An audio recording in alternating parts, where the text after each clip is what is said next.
When we talk about longevity in football, I think the first thing that comes to mind is the quarterback position, right? We've seen Aaron Rodgers is playing into his 40s. Tom Brady won a Super Bowl in his 40s. Quarterbacks are playing a lot longer. We don't necessarily see that same longevity maybe for running backs or your position for receivers. Why is wide receiver maybe a position where we see that breakdown happen sooner than maybe some other positions? Well, I think it's because of the style of play and the way, our jobs are predicated on running as fast as we can, cutting as hard as we can, jumping as high as we can. And I think just over time, that wear and tear on your body just takes a bigger toll on you, in my opinion. I think, running at top speed and cutting, not just in games, but, 40 times in practice, another 50 times in the off season when you're working out and preparing for the upcoming season. Then you play, if you make it to the Super Bowl, you've played in what, 20 games, 21 games. You repeat that over a 6, 7 year period. That's a lot of cutting. That's a lot of wear and tear on your body. So that's why when receivers get a little bit more up there in age, you see their skill kind of diminish a little bit. They may get a hair slower, or they might not be as quick out of that break.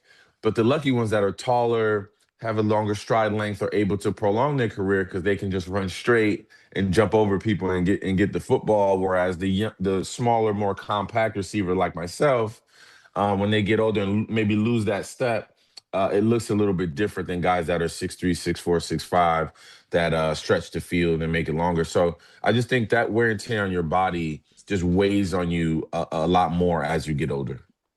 The ultimate old guy is Brady, and y'all beat him in 2012. The Giants took down the Patriots. We all know this.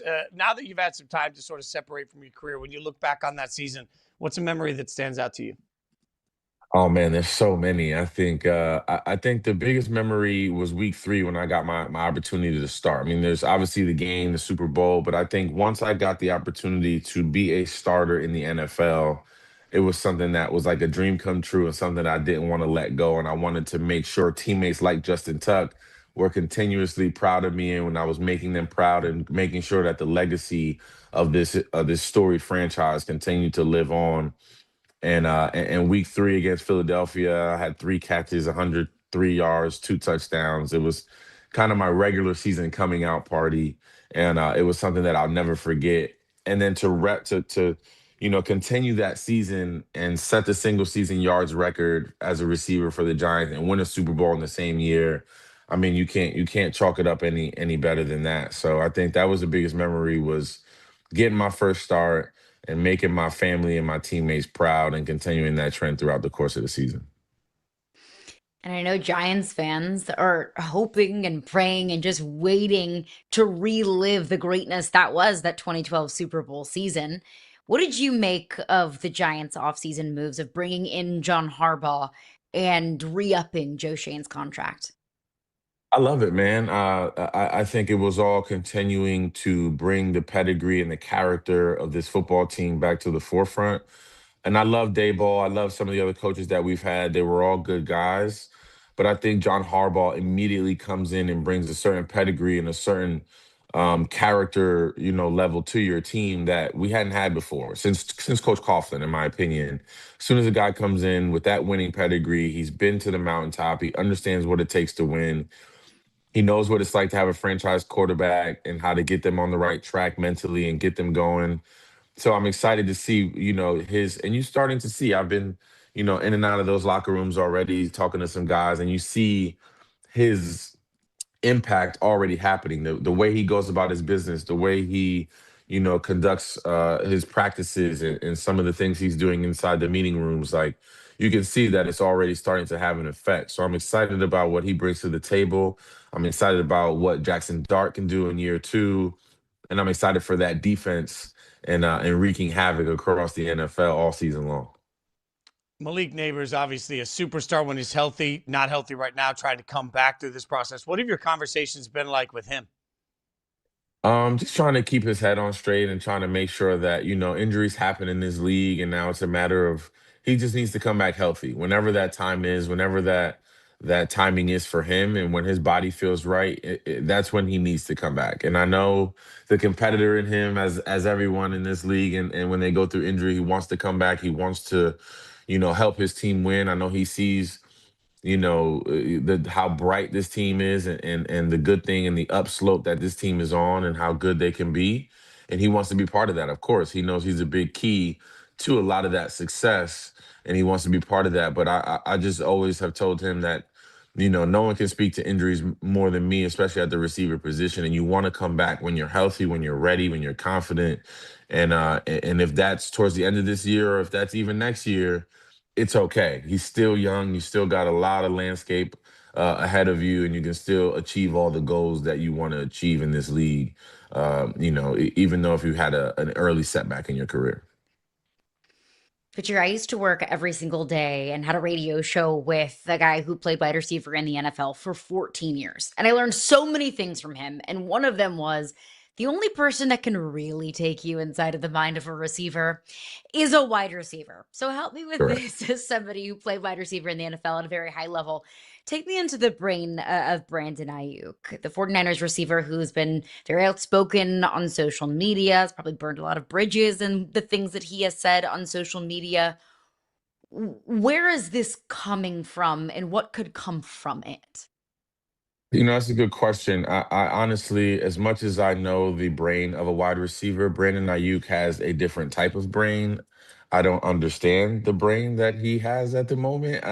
Some of the things that he said have begun to, I think they can only begin to alienate yourself from the NFL, not only other teams and them wanting to bring you into their respective locker rooms. I think that, some of the things he said doesn't aren't things that are going to help you if you're trying to stay in this league and continuing to try to make money for your family and for yourself, and put yourself in a position to be successful long term. So I think he was in a position where he was hurt, and he understands that in this league, those things are going to happen, and the finances are going to take care of themselves. And somewhere there was a disconnect between him and the front office and coaching, because even when you're hurt, you're still around the team. You still come around. You're still in the locker room. You still want to be part of it. You're still trying to ingratiate yourself as much as possible. And I think he did the complete opposite. I think he wanted to go count his money, and they paid him a lot of it. And I think he felt confident in that and wanted to stay and relish in that, and not really give back to the organization that gave him that money and that gave him that opportunity. And he wanted out. And I already saw he's saying things about the quarterback, Jalen Daniels, in Washington, and having some things to say there. So I'm not understanding where he's trying to go career wise, and where he's trying to go in this next journey of his career. But I know he wants to play. I imagine he's healthy now after some significant time off, and he's ready to go prove that again. But I think it'll do him some more good to try and figure out where he wants to go and focus on that, and do less talking on social media and less conversations about his finances and his funds and where he wants to go and what he wants to do, and focus on the game a little bit more, so he can get back to that super productive wide receiver that we've seen him be over the course of his early career. All right. Speaking of next opportunities, you've got a new opportunity. Less contact sport involved. Now, golf. I know you love it. All right. What can you tell us about the People's League? First and foremost, how does the People's League work? What is it? Man, People's League Golf Tour is I've got my own team, and hopefully we can continue to win and do some good things. But they're comprised of different teams owned by different entities, whether that's celebrities like myself and Ja Rule, or people in the YouTube golf world that have come through and bought teams and things of that nature. So it's just like Country Club Adjacent is a very good example of that. Guys that have their own platforms on social media and come through and own a team on our end. We've had many different tour stops already thus far. We're very excited about Lake Tahoe, our Tahoe stop, which will be on YouTube this coming week. Very excited about how that's starting to plan out, and how that's being received so far. So I'm super excited. I've fallen in love with the game of golf about 4 years ago. I was one of those COVID golfers, and then now to see the game explode and to be part of something like this has been really incredible. Not only to better my golf game and be around other phenomenal golfers, but to advance the game and show other kids in cities that may not be aware and see how fun this game is, to see it in a different light. And I think that myself can bring some light to that. We even have a creator golf tryout, if you will, where October 4th out in Lake of Isles in Connecticut, we're going to have kind of a competition of sorts. We'll have 9 players, 3 teams of 3, and we're going to go out and compete and see if they can earn a roster spot in People's League Golf, which obviously you can win money and there's different prizes. And, the format's ever evolving, but there's finances and money out there for you to win if your team is successful. And that's what we want. We want guys to come out and have a good time and for the right amount of funds and go out there and show your worth on the golf course. This is electric. Victor, if you were putting together a dream foursome for the golf course of wide receivers, you're part of it. You pick your 3. Who are you putting with you? Who's playing golf? Wide receivers only with Victor Cruz. Okay, wide receivers only. I'm going Larry Fitzgerald because I played with him a couple times and I owe him some money, so I'm trying to get back to even with him. Jerry Rice. And last but not least, I'm going with Chris Carter. That's a good foursome. A lot of trash talk in that foursome, by the way. A lot of trash talk.